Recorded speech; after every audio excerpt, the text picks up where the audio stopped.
कभी कभार ऐसा होता है कि किसी ने 14 शाबान का रोज़ा नहीं रखा, सहरी नहीं कर पाया, 14 शाबान का रोज़ा नहीं रखा, तो वो अब 14 का भी नहीं रख पाता है, फिर 15 का भी छोड़ देता है। हालांकि वो ऐसा कर सकता है, अगर दोनों रोज़ा ही रखना है तो 14 शाबान का उसने रोज़ा नहीं रखा तो खैर ठीक, 15 शाबान का रोज़ा रख ले, और फिर उसके साथ अगर उसको एक मिलाना है तो वो 16 शाबान का रोज़ा रख ले, 2 रोज़े ऐसे भी हो जाएंगे।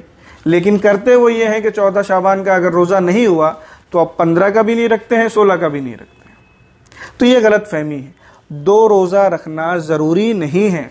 हदीस करीम में सिर्फ और सिर्फ 15 की सराहत आई है। हज़रत अली रज़ी अल्लाह ताला अन्हु से मरवी है, सुनन इब्ने माजा की हदीस है कि प्यारे नबी सल्लल्लाहु ताला अलैहि वसल्लम फरमाते हैं, जब शाबान की 15वीं तारीख आ जाए तो उस रात इबादत करो और दिन में रोज़ा रखो।